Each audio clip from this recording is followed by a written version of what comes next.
toi aussi tu as envie de rentrer dans le milieu du luxe, cette vidéo est faite pour toi. Dans cette vidéo, je vais te raconter comment je suis rentrée dans le luxe et mes astuces, mes conseils et mes méthodes. Mais avant, on va retourner quelques années en arrière, car si j'en suis là aujourd'hui pour vous raconter cette vidéo, c'est aussi grâce à mon parcours et à mon histoire.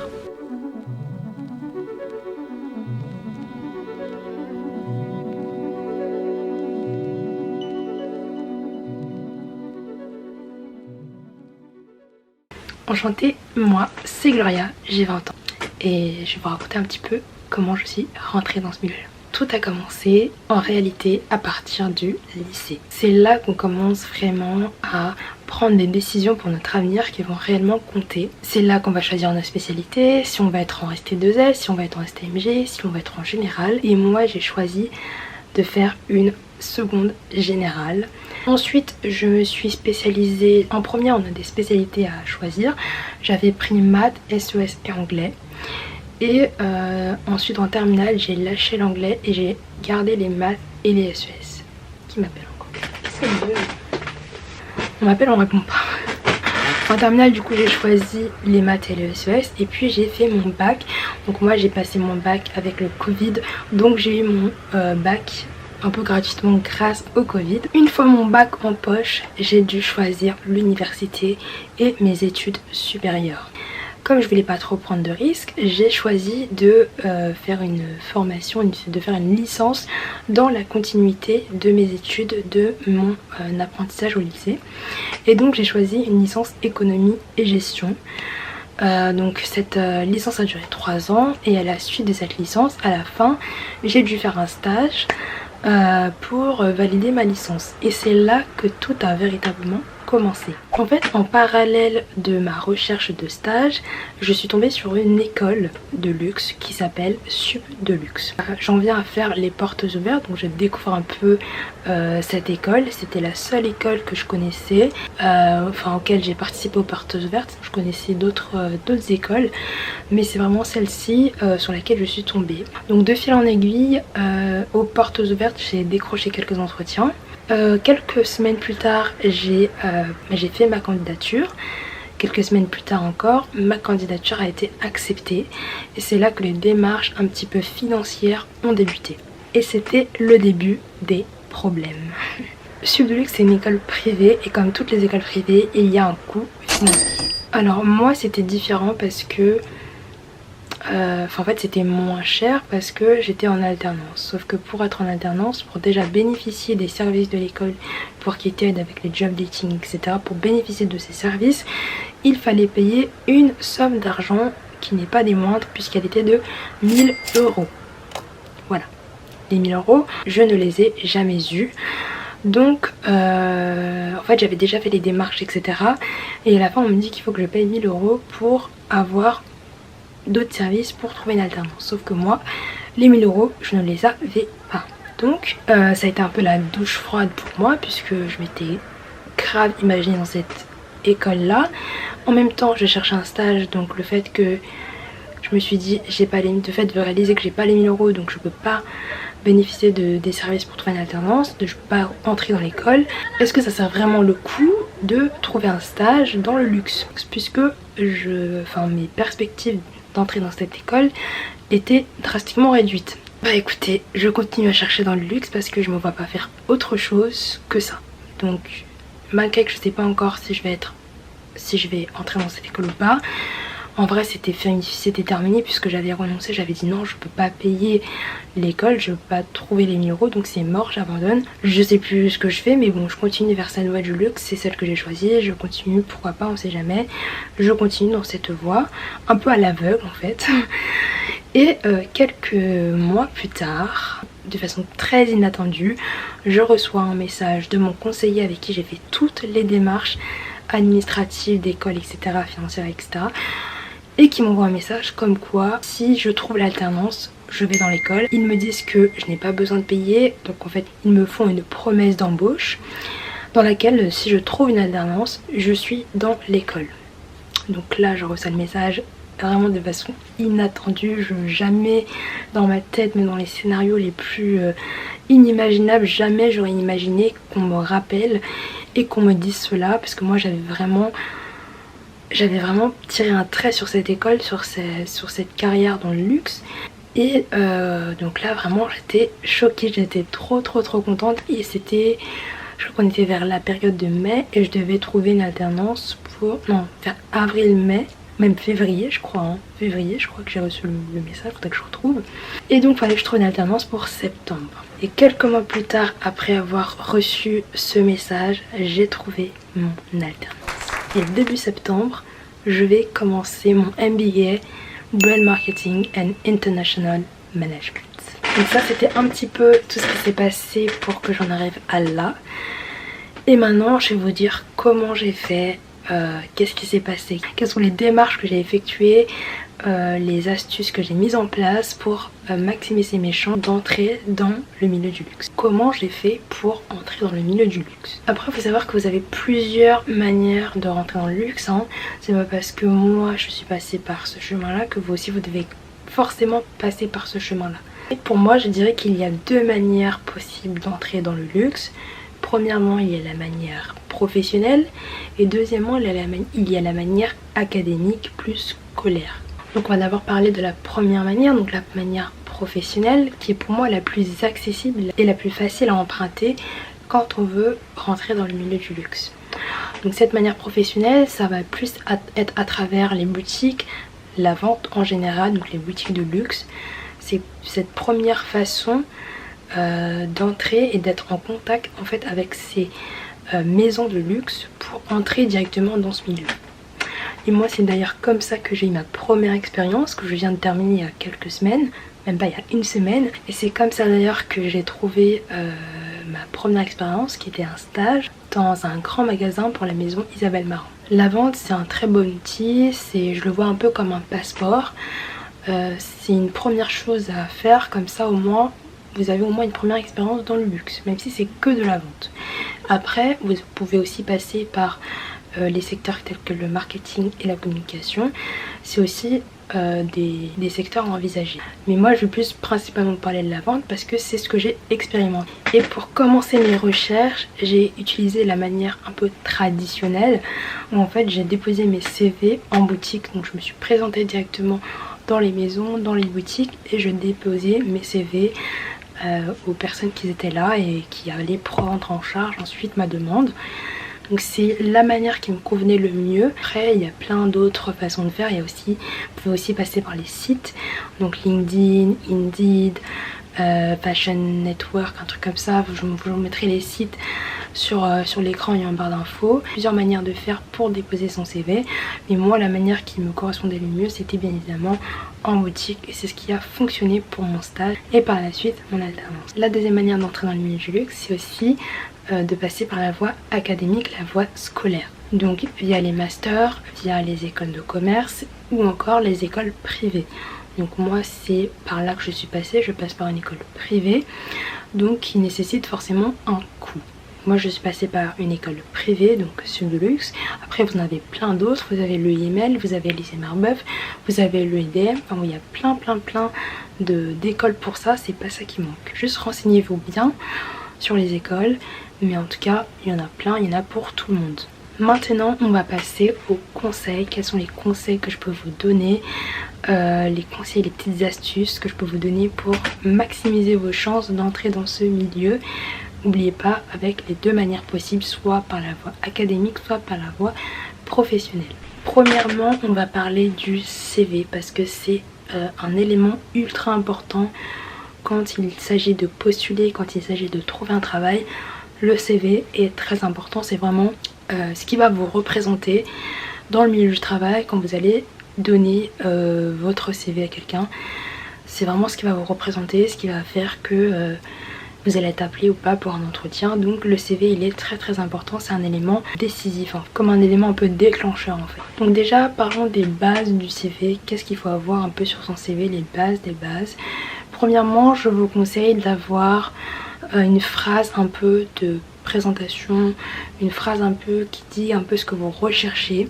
Donc je vous mettrai en barre d'infos l'exemple de mon CV, de mon propre CV, où je vous l'afficherai quelque part ici peut-être. Une des deux façons, je vous mettrai mon CV. Mais je vous conseille en tout cas d'avoir une phrase qui va pouvoir être réutilisée pour n'importe quel type de maison. C'est d'abord voilà, de dire ce que vous recherchez. Actuellement je suis à la recherche d'un stage, voilà, etc. J'aspire à évoluer, à apprendre, etc. pour la maison, un tel. Et réutiliser cette phrase pour les autres maisons et pour maximiser vos chances sans perdre trop de votre temps. Ensuite, vous avez votre phrase de présentation de ce que vous recherchez, votre phrase clé. Il vous faut mettre vos expériences, c'est-à-dire donc si vous avez eu un job étudiant, si vous avez eu un stage, un CDD, même de l'intérim, il faut mettre votre expérience. Par contre, attention, quand vous mettez vos expériences, si vous avez pas mal d'expérience, mettez celles qui se rapprochent au secteur que vous voulez atteindre. Donc si c'est le luxe par exemple, et que vous avez une expérience chez Courir, une expérience chez Zara et une autre expérience chez McDo, plus une expérience chez Etam en tant que community manager, je vous conseille plutôt d'enlever celle de chez McDo et de garder celle chez Courir, chez Zara et chez Etam. Donc ça correspond plus au milieu que vous vouliez viser plutôt que la restauration qui concerne McDonald's. Donc voilà, c'est de rester concentré sur le milieu que vous voulez viser plutôt que de juste vouloir mettre toutes vos expériences et montrer que vous êtes expérimenté. Si ça convient pas au secteur que vous souhaitez viser, ça va pas servir à grand chose. Il vaut mieux être efficace et axé sur ce que vous souhaitez que mettre tout un tas de choses juste pour montrer que vous avez fait pas mal de choses. C'est bien, mais c'est pas ça qui va rendre votre CV attractif. Donc voilà. Ensuite, une fois que vous avez fait votre phrase d'accroche, que vous avez mis vos expériences, n'hésitez pas à mettre vos formations. Donc quel bac vous avez fait, quelle licence, dans quel lycée, dans quelle fac, les années, etc. Vous avez fait vous avez mis vos formations. Maintenant il faut aussi mettre les compétences, c'est super important. Donc il faut mettre les compétences linguistiques, il faut mettre les compétences informatiques et vos propres compétences, qu'est-ce que vous apportez en tant que personne. Donc vos compétences, un peu vos qualités telles que créativité, esprit d'équipe, proactif, organisé, à l'écoute, enfin plein de qualités comme ça qui vont vous permettre d'ajouter une plus-value à votre CV et une plus-value à vous-même. Voilà, qui va faire qu'on va vouloir vous recruter. Après aussi, vous pouvez également mettre tout ce qui est centre d'intérêt, vos passions, vos voyages. Mais encore une fois, il faut être stratégique quand on fait un CV. C'est ce que j'ai appris au fur et à mesure d'en faire et d'avoir des entretiens. C'est qu'il faut mettre le plus attractif. Qu'est-ce qui va rajouter une plus-value? Par exemple, si vous mettez juste que vous êtes passionné de mode, donc juste centre d'intérêt mode, il faut un peu plus détailler parce que ça ne nous permet pas d'en apprendre plus sur vous. Bon là je me mets en tant que RH, mais je suis pas du tout RH, je suis pas du tout professionnelle. Mais je vous dis en général que si vous mettez juste un mot, par exemple mode ou cinéma, ça va pas trop donner envie aux recruteurs d'en apprendre plus sur vous parce que vous mettez pas assez de détails. Donc il faut être un peu plus ouvert et mettre quelques détails. Par exemple si vous êtes axé mode, dites que vous aimez la création, dites que vous aimez les défilés, dites que vous aimez, si vous aimez la couture, faut mettre que vous aimez la couture. Si vous aimez la danse et que vous avez fait de la danse pendant quelques années, n'hésitez pas à mettre ça. Ça fait que vous avez appris de la rigueur, vous avez appris à être organisé, vous avez appris plein de choses par rapport à la danse. Donc pareil par rapport à la mode, que vous suivez l'actualité, enfin plein de trucs qui fait que ça va donner envie d'en apprendre plus sur vous parce que on voit déjà que vous avez eu des qualités, vous avez fait des choses, vous avez appris pas mal de choses avant même d'avoir une expérience professionnelle. Donc voilà, ça c'est les bonnes bases d'un CV. Pour postuler en ligne, il faut savoir que avant que votre CV ne parvienne au recruteur, au RH, il va d'abord être trié par un algorithme. Voilà, parce que une personne ne peut pas à elle-même toute seule gérer plus de 10 000 candidatures. Donc c'est un algorithme qui va faire ça à la place du recruteur. Une fois que l'algorithme a choisi, a sélectionné quelques CV, peut-être 50 CV, c'est la RH qui va s'en occuper. Mais avant, pour que vous soyez sélectionné par l'algorithme, je vous conseille en fait, il y a pas mal de mots-clés à utiliser pour rendre son CV plus attractif, pour faire en sorte qu'il sorte du lot. Il y a quelques mots clés que vous pouvez réutiliser afin d'être plus attractif et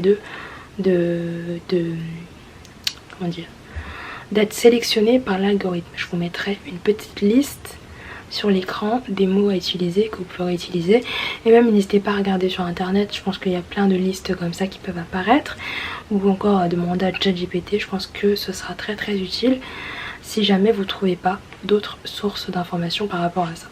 Ensuite, la partie en boutique, donc déposer son CV en boutique. Ce que je vous conseille et ce qui m'a été énormément conseillé par mes collègues quand j'étais en stage et que je cherchais une alternance, c'était de personnaliser le CV en fonction de la maison à qui j'allais déposer le CV. Par exemple, si j'étais intéressée à travailler pour la maison Dior, il fallait que je mette sur mon CV quelques symboles ou rien que le logo Dior pour me permettre de sortir du lot et pas juste déposer mon CV sans vraiment montrer mon intérêt pour la maison.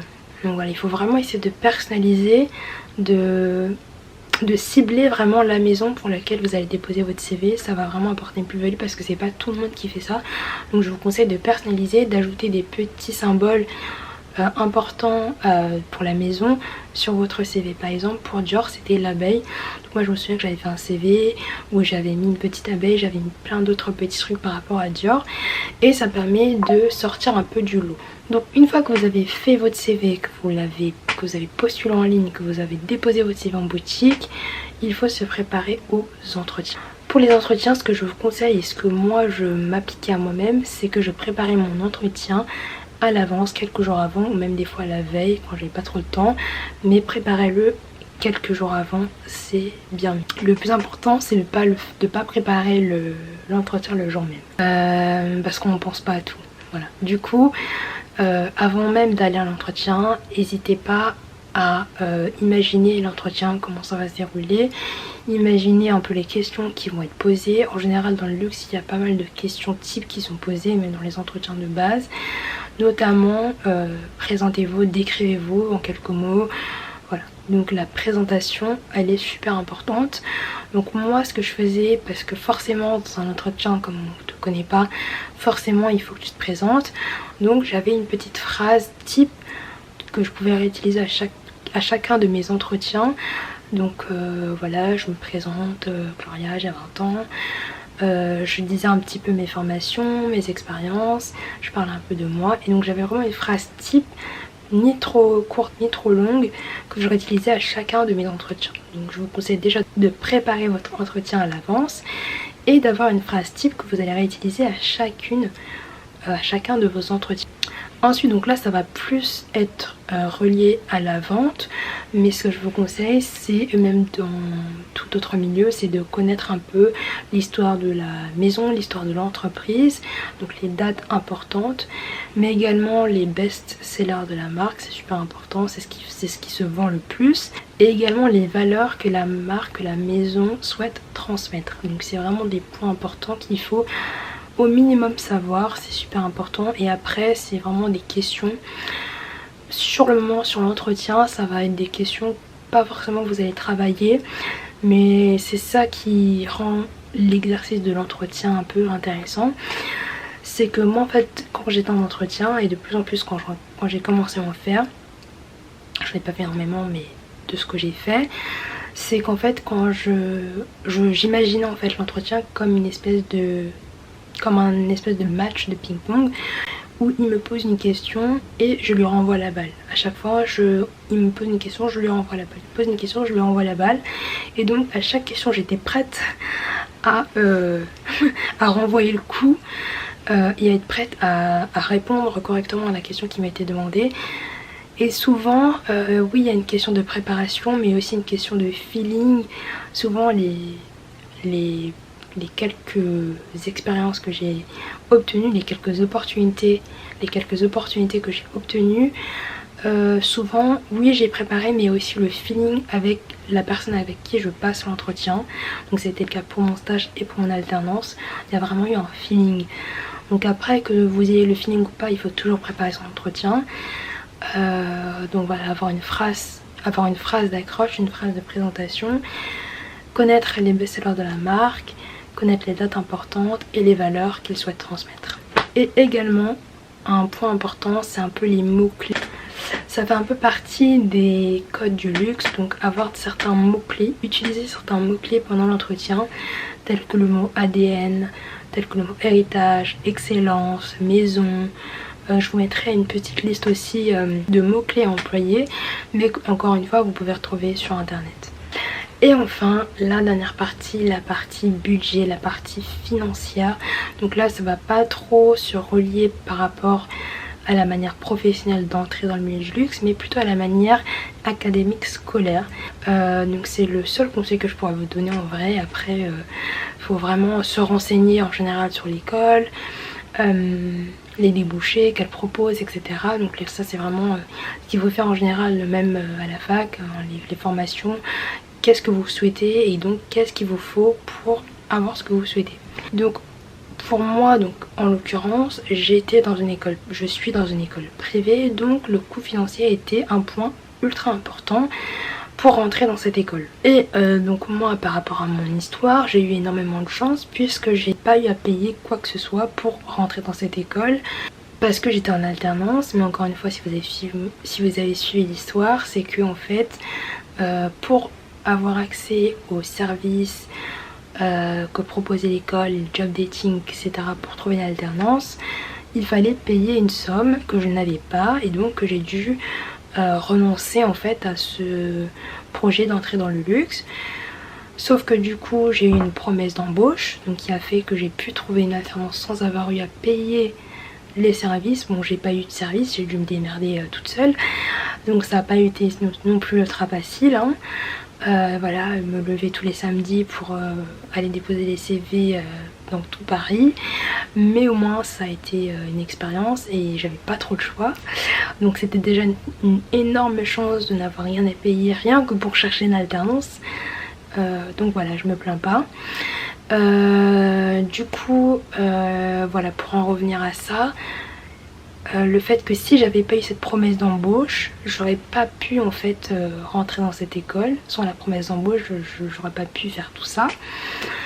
Donc ce que je vous conseille en fait, c'est de toujours avoir un peu d'argent de côté au cas où un jour vous en auriez besoin. Vous auriez besoin d'utiliser cet argent pour une tâche importante. Donc là notamment payer l'école, payer les services de l'alternance. On ne sait jamais parce que les écoles privées souvent ça coûte un bras. Donc il faut toujours penser à après et penser au peut-être. Donc économiser, garder un peu d'argent de côté si jamais, ou même demander à vos parents de vous aider, etc. Faire des prêts étudiants. Mais si jamais vous avez un job étudiant, économisez au max. On ne sait jamais si c'est un projet que vous avez en train de rentrer dans le milieu du luxe et de faire une école privée, économiser un peu d'argent. On ne sait jamais. Donc voilà, sans ça je serais pas là en train de vous faire cette vidéo. En tout cas c'est tout pour moi, j'espère que la vidéo vous a plu, j'espère qu'elle vous aura aidé, qu'elle vous aura motivé pour entrer dans le milieu, pour commencer vos recherches et voilà, qu'elle vous aura tout simplement aidé pour entrer dans le milieu du luxe, que maintenant vous savez un peu plus de choses que vous ne savez pas auparavant. Et voilà, j'espère que cette vidéo vous aura plu et moi je vous dis à la semaine prochaine pour une nouvelle vidéo.